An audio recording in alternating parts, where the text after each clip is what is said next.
Have you ever had that aha moment? That one moment when you realize how much of life you're missing out on? For lots of people, this shows up in different ways.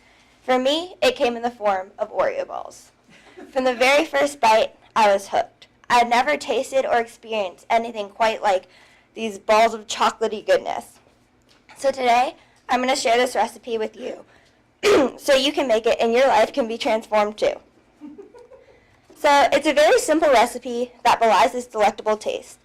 I used Kraft's recipe for a list of ingredients and instructions on how to make them. There's only 3 main ingredients.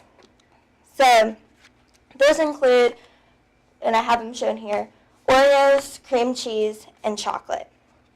The chocolate, you can use different kinds. I usually like to use either Baker's chocolate or the candy coating kind from whatever generic store brand I happen to be at. The Baker's kind is usually more expensive, but I like the taste of it better, whereas the candy coating kind is a lot cheaper. But either of them will work just as well.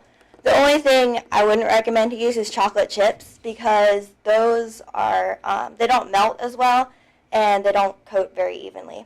So as long as you use one of those 2 chocolates or some other kind that aren't chocolate chips, then it'll work fine. So another optional thing that I have pictured here is sprinkles. Some people like to use sprinkles or white chocolate or crushed peppermint, crushed Oreos, just different things like that so they can make their Oreo balls unique and kind of special and make it theirs. So after you have all your ingredients, then you're going to collect your utensils. And those are just normal things that most people have lying around the kitchen, like a mixing bowl, mixing spoons, wax paper, a cookie sheet, mallet, things like that. So after you have all your ingredients and all your utensils together, then you can actually begin the process of making the Oreo balls. So first of all, you have to take the Oreos out of the package and put them in a bag and crush them.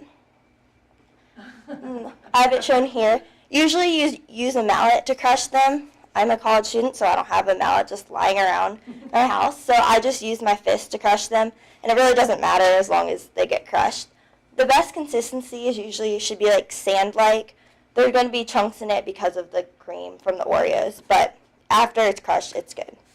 So the next step is to take an 8-ounce package of cream cheese, unwrap it, put it in a bowl and microwave it for about 10 to 15 seconds so it can be softened. Another thing you can do is take it out a couple hours before and just leave it on the counter and let it come to room temperature. But I always forget that part, so I almost always have to resort to using a microwave.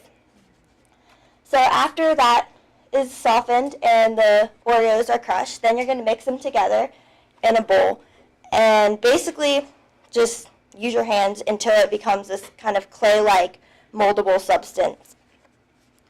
And after it's like that, you're going to just take pieces of it and roll them into 1-inch cookie balls and put them on a wax paper lined cookie sheet. So once you have those all rolled out, then you put them in the refrigerator to harden. So while they're sitting in there, you can take your chocolate, put it in the microwave, and melt it according to package instructions. Depending on which chocolate you got, you're going to have different instructions for how to melt it. So after you take it out of the microwave, you just mix it until the chocolate is completely melted so there aren't any chunks in it. And by the time the chocolate's melted, then it's time to take out the Oreo balls from the fridge. So you take them out and you coat them in the chocolate. Usually I like to use 2 spoons in the chocolate bowl and just kind of roll it around until they're evenly coated. It really doesn't matter. Some people like using toothpicks or some other way of coating them. As long as they're evenly coated and you get chocolate around the whole thing, then it's good. The only thing you should probably be aware of is you don't want to let the chocolate sit too long because then it gets kind of chunky and it makes it a lot harder to coat. So after they're completely coated with chocolate, you can add your sprinkles or other toppings, white chocolate, whatever kind of designs you want. And after that, you put it in the fridge for about 5 minutes or less. And you take it out, and voila, you have your Oreo balls. This is the dip in chocolate, and then those are the end results. So now you have the ingredients and how to make the Oreo balls, and you've seen how easy the process is to do it. So you can make it too. Just in case you're not convinced, I brought some for y'all to try.